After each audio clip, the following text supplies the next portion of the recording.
First of all, I'm so happy that Jenny and Quinn are giving me the opportunity to talk to you about a big passion that I have, which is the global scaling, or with newer words, it could also be called the Interscalar worldview. I met this already maybe in 2003 or 2004, when a friend of mine told me about a new theory that was developed by a physicist and mathematician Hartmut Müller in Russia when he was there in the 80s. And this new theory he called global scaling was talking about why are shapes as they are? Why are sizes of cells, for example, or sizes of planets as they are? Why is the distance of the Earth to the sun as it is, and such things? And it also explained how fractals are created in nature, because we all know that fractal is a certain pattern with self-similarity, and in mathematics it is created through a process that is called iteration. So that's the repetition of the same mathematical process again and again. And from global scaling, I learned that it is the natural vibrations of, or in the vacuum itself, that creates the fractal. And this is amazing, because nobody can tell you why a tree looks like a fractal, or why our body is built like a fractal system. And now we know this is because we are made of atoms in which we have little oscillators in the atomic nucleus, which are the protons and the neutrons and the electrons. And those little oscillators, they are standing light waves, as they are called now by physics. So we are really made out of light. We are light beings. And this is now scientifically proven. It's not only some esoteric thing. And there is something else which I find it so important that we speak today. In these turbulent times that we go through at the moment, it is our consciousness that will direct us into a certain direction. So when we make the choice between good and evil, that's a decision that we make by the state of our consciousness. And I learned from global scaling who we really are. And this is a little bit I would like to tell you a bit more about today. So what is the meaning of mankind? We are told in normal physics that we are living at the edge of a branch of the Milky Way in a meaningless area, and we live in a meaningless solar system, and we live on a meaningless planet, and the universe would not recognize when we would disappear. But I think this is not true, and we will see why it is not true. So the universe is us, basically. It belongs to us, or we belong to the universe. we are living, we could say we are living on Earth, but we could also say we live in the Earth because we live in the Earth's atmosphere. And the atmosphere is still part of the Earth. So we are embedded as smaller cycles in the bigger cycle of the Earth. And then the Earth is embedded in the bigger cycle of the Sun. And then the Sun is embedded in the galaxy and so forth. So we seem to have some meaning, and we shape and configure our universe on a quite small scale, so to say, because we are moving here and there. We have some frequencies that we use with our work and our moving with our hands and our legs.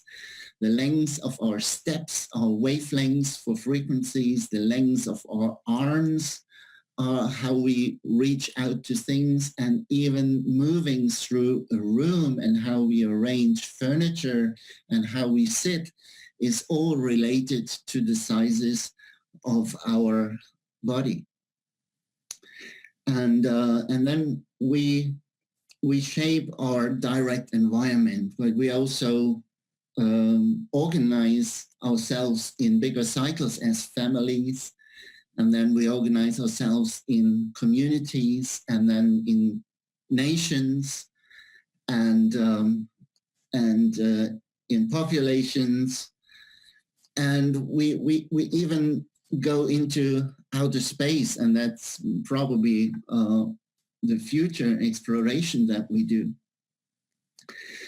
But why are we an important part of the universe? We serve it.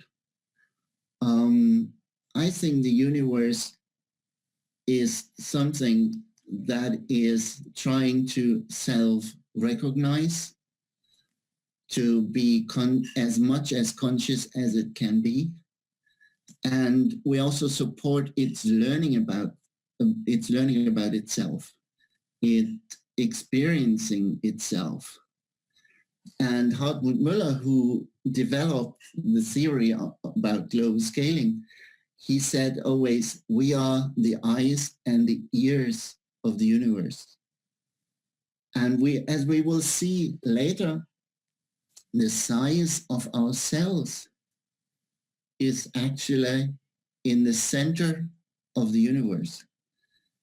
And the body weight of our bodies is also in the center of the universal scale, on the universal mass scale. So on a logarithmic scale, from the smallest to the biggest, or from the lightest to the heaviest, we are just in the center. And that means we can communicate to both sides and connect to everything.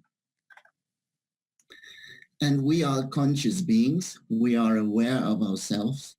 And this is how the universe is using us to collect information about itself and to even become ever more conscious. And when we go further, we could also say, and this is what I really loved last time I met Hartmut in person, which was already 5 years ago. He was saying, why are the flowers so nice?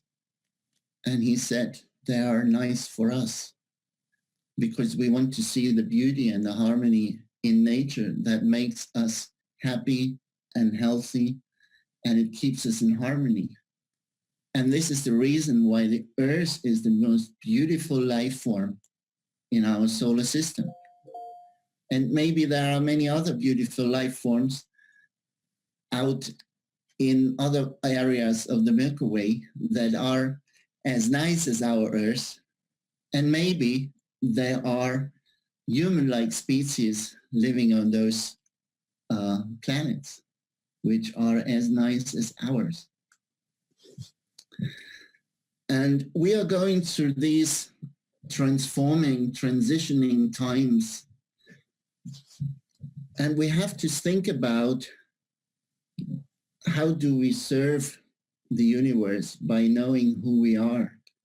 And this relates a lot to what Deepak Chopra says, for example, that when we align with the laws of the universe, we will be healthy and we will be happy and we will provide it with all the information that the universe has to offer to us.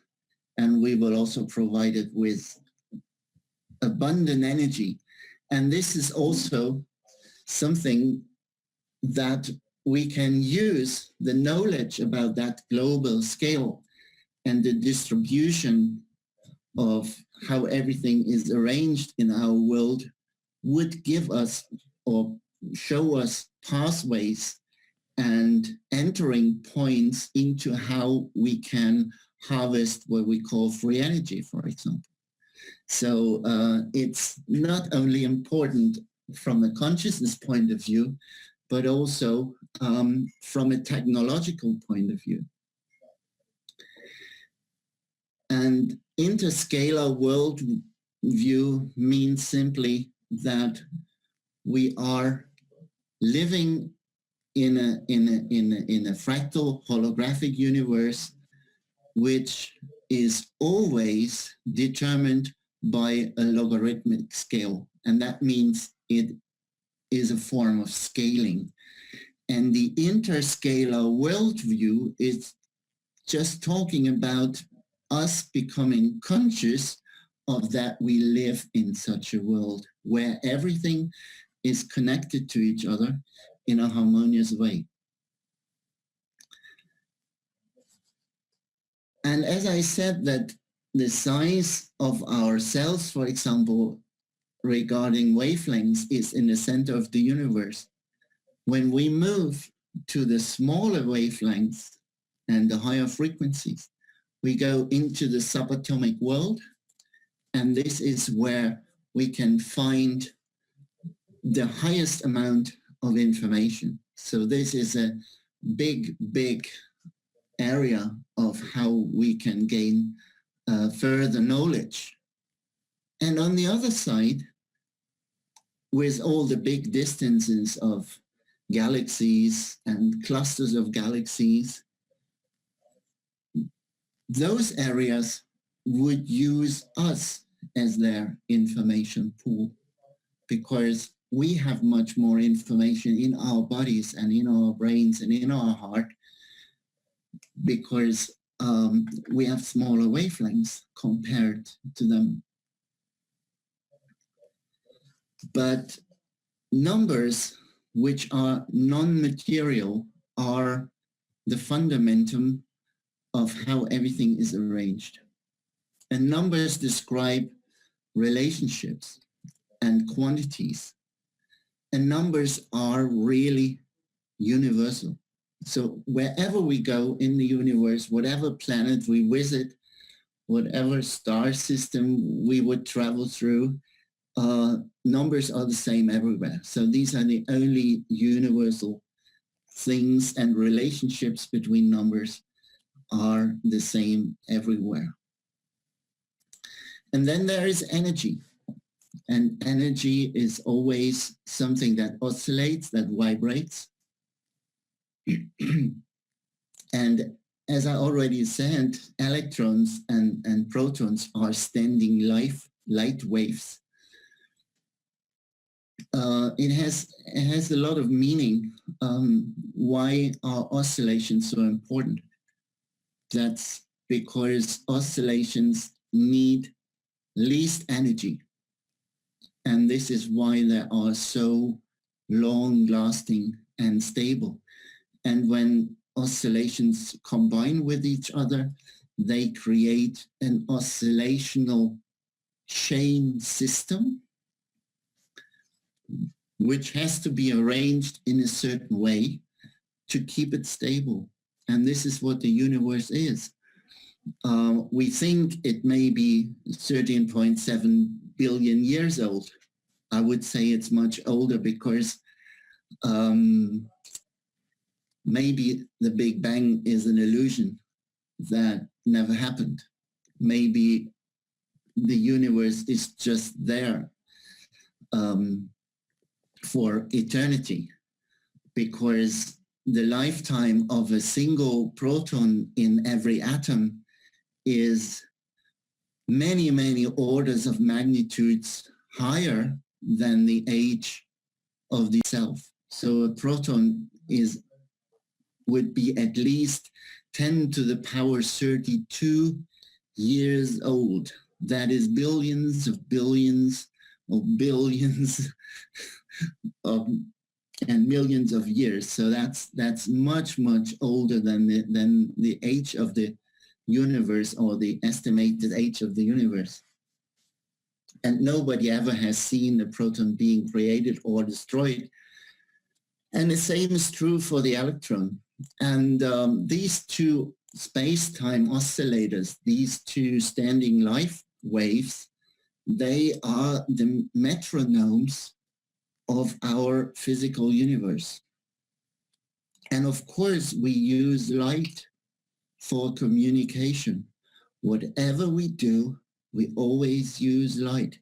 Looking at something is always using light. So if we look into the micro world, maybe even with an electron microscope, electrons are light waves. And we look into the very small with light. Or when we watch stars, what do we watch? We watch the light that is emitted by the stars. And through light, we connect to each other. This is very, very important. Space and time are always connected. There is no time without space, and there's no space without time, because it's related to cycles. And cycles are created through oscillations. And they have to scale up. And the scaling up is like in the Thrive movie, or in the Resonance Foundation organization with Nassim Haramein, they have created a logarithmic scale to the basis of 10. And the global scaling logarithm uses the natural logarithm, which is based on the number E, Euler's number. And for a special reason, because Euler's number is a very special number in the universe, which is unique, because, and this may sound controversial at first, everything is based on resonance. That's what we learn today everywhere. But stability can only be created when there is no destructive resonance. And that means cycles cannot really connect to each other in a way that they would amplify each other, because at the end they will be destroyed. So our solar system could not be the same for some billions of years when the cycles of the, let's say, Venus and Earth would somehow resonate to each other. It would destabilize the whole planetary system over time, and things would arrange in a different way. And that's why nature uses Euler's number as a stability factor, because Euler's number is the only number that can avoid destructive resonance the most, at the maximum, and this creates the stability. So this is an amazing thing. And the material world, from small scales and big scales, is sometimes not easy to understand, when the difference between two levels of the scales is too big. So we really have problems, and this is what quantum physics tells us. They have problems talking about the subatomic space, and they say the laws are totally different from the laws in the solar system, for example. But I don't think that it's true. But they have problems understanding it because the scale difference is too big. So the very low in the below and the very high in the above, which should be the same as we learned from the Hermetic laws, that is not all the time easy to understand because the difference is too big, so that we hardly realize that this is still the same pattern going on. It looks different locally on different levels, but it's still the same pattern. And recognizing that these things are the same things and that they are interconnected, this is what we might call or experience as consciousness. So us becoming aware that this is the case is what we might call expanding consciousness. Sorry. Yeah, and we're always seeking for information, and information is everywhere. I told you already, most of it is in the subatomic world because oscillations are very fast, frequencies are very high. And we all know this from computer science that 20 years ago, the speed of the computer clocks were really low compared to today, and they were bigger. And today they are very fast, and they're even smaller. And there's more information that they can process. But information is everywhere on every level. And the origin of life is really coming from the numbers, because numbers create relationship. They can create ratios or irratios or even transcendent relationships, which is something for next time maybe. But the number continuum seems also to be the cause for gravity. And numbers are symbols, real and universal. They describe quantities and qualities. And important is that the number continuum pre-programs all structures and processes. So we could say this mathematical fractal scale that arises from the number continuum is the genotype or the essence of our world, and what we experience as the material world, that could be the phenotype when we look at biology or when we look at the material world in general.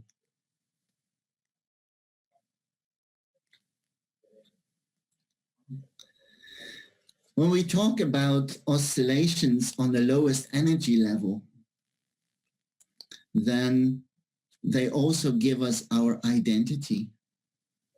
And we all know when we are excited by something, we have taken up some energy. So there was some impulse which brought us to a higher energy level. And then we want to find back to balance on a lower energy level. And this is what life is, experiencing things and then go back into a harmonic state, which we try to reach through meditation or using yoga or whatever method we use to be quiet and then be able to connect into the waste information pool that is provided through that scale. because we can travel through the scale. And this is how we can communicate and cooperate. And this is also how we learn in these times of transition, that we have to come from a world in which competition and survival of the fittest or strongest is a common pattern, into a pattern where communication and cooperation is used, because at the end this is more effective. I know a forester from Austria.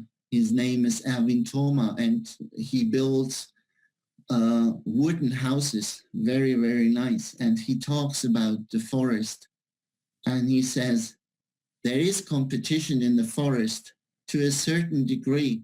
When all the young trees try to reach the sun in the forest, but once they are grown up, they all connect to each other, and they make the forest and they protect the forest as a whole.